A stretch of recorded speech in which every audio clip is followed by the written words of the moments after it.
At first I kept finding the pages as if by accident.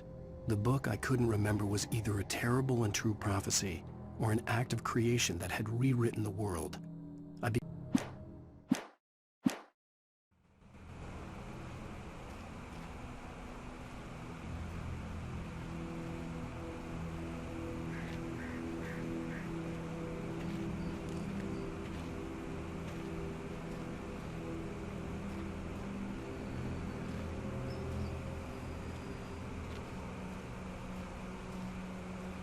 The gas station was closer now, its light welcoming in the darkness. Paul makes the best dogs in the state. Belly Burster is the best with no crust. Monster Dog is second best. The famous dog is...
I stepped into the gas station's garage. It was dark and quiet.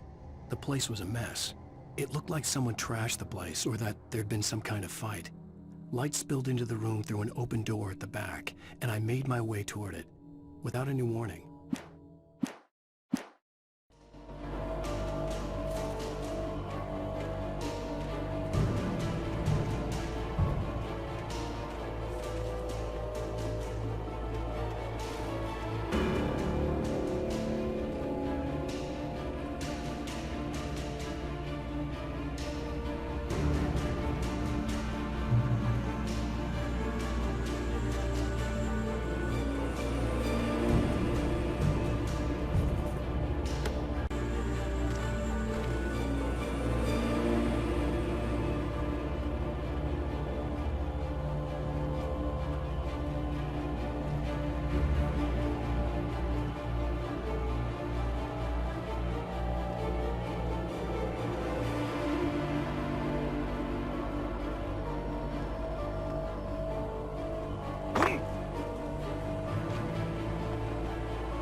The cabin on Cauldron Lake? She asked. The sheriff looked at me suspiciously. The early morning light flooded through the office windows. I would probably never have gotten out of the woods alive without her help.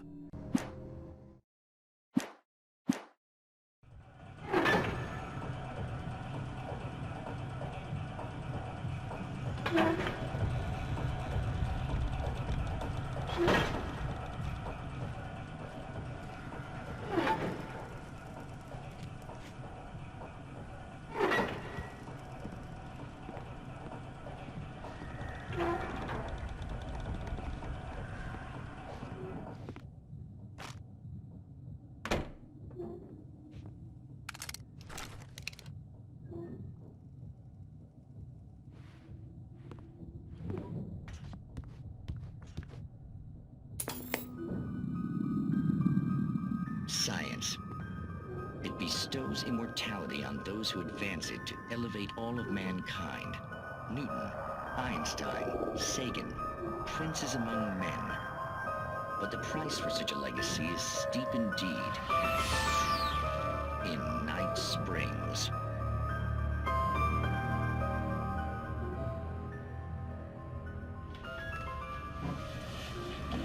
Tonight's episode of Quantum Suicide. If our lives are already written, it would take a courageous man to change the script. Having called a press conference, Dr. Barclay Colvin is about to demonstrate that very courage.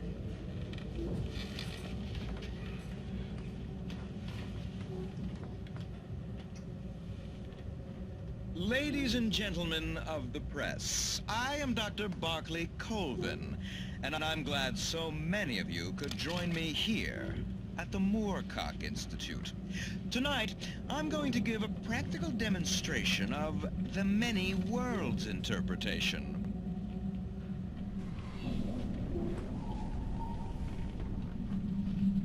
As you can see, this is a loaded 9mm pistol.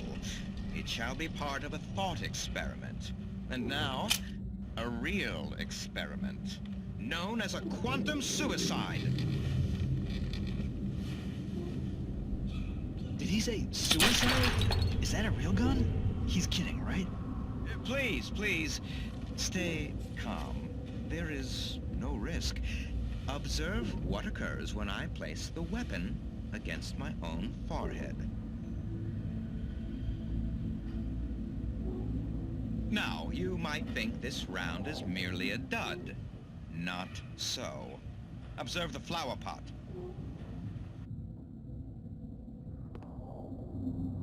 And yet, I myself cannot be harmed with this gun.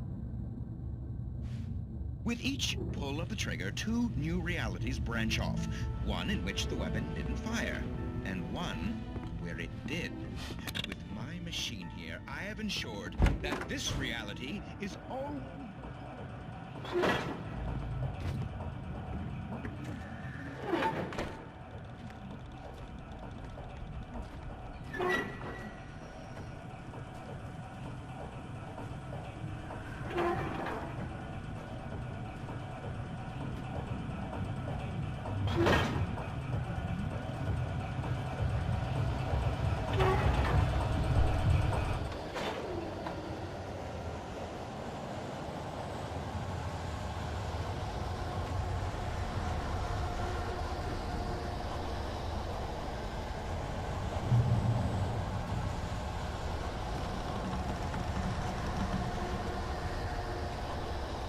Taking us or what?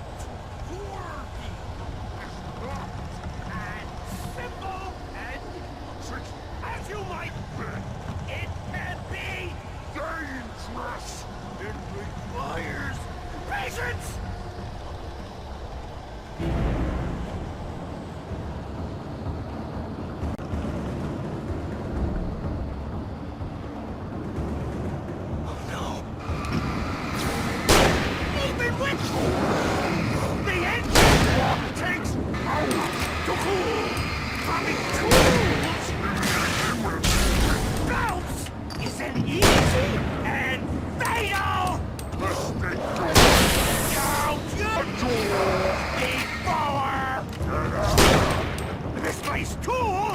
It has destroyed! Then return! You should always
Stucky's body vanished, leaving behind only a lifetime of nightmares to come, assuming I'd reached the lights at the gas station alive.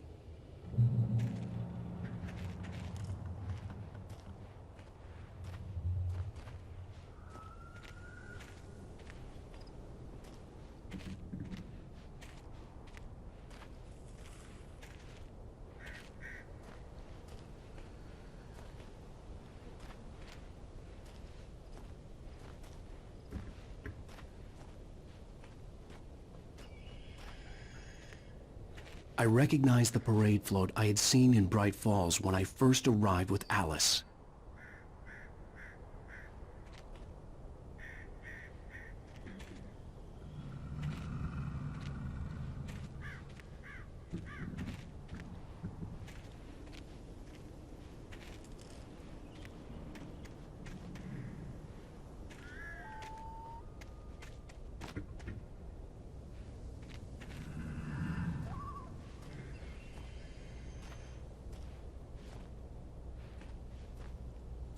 After the insanity I had just experienced in the darkness, the lights of the gas station felt comforting.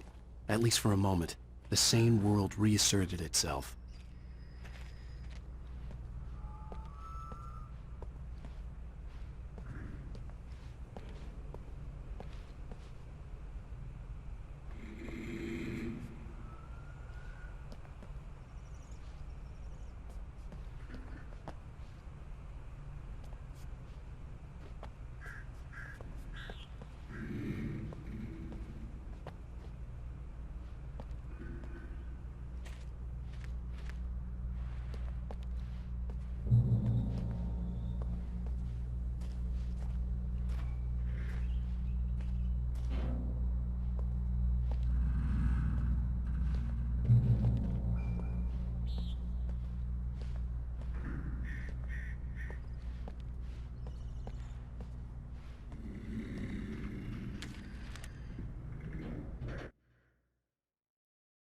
Stucky spat on the garage floor and tried to shake the cobwebs from his head. Ever since the couple never showed to pick up the keys, things had been fuzzy. Something, a feeling caught his attention. Stucky spat on the garage floor.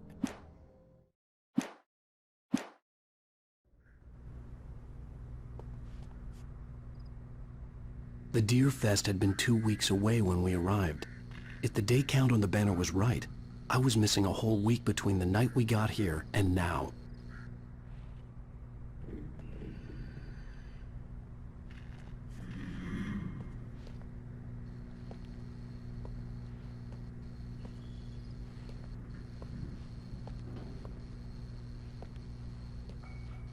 The garage was a mess. It looked like someone had trashed the place, or that there'd been some kind of fight.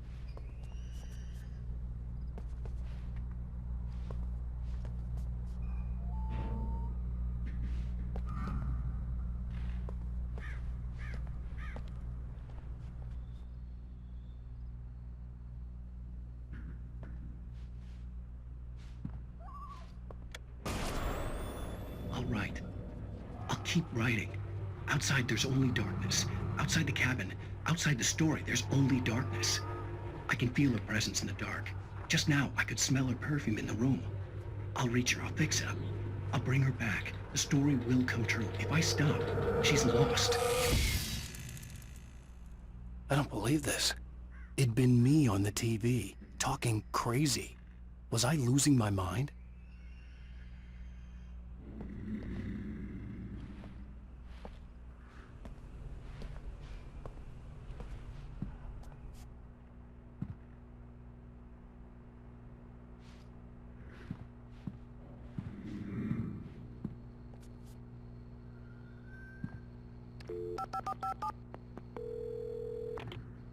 Great Falls Sheriff Station.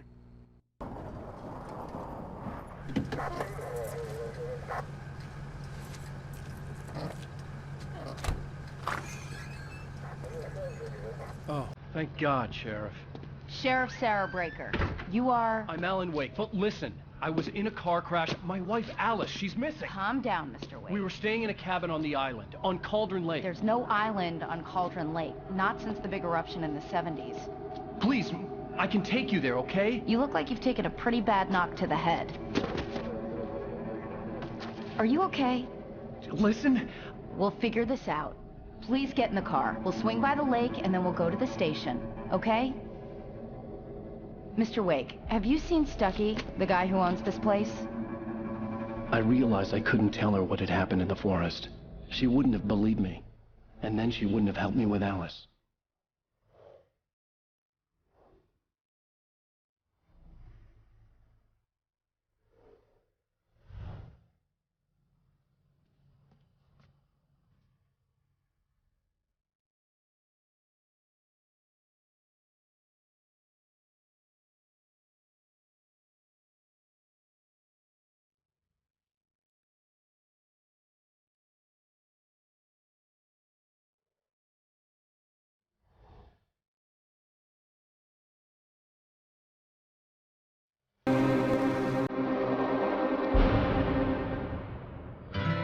A candy-colored clown they call the Sandman tiptoes to my room every night, and just to sprinkle stardust and to whisper, go to sleep.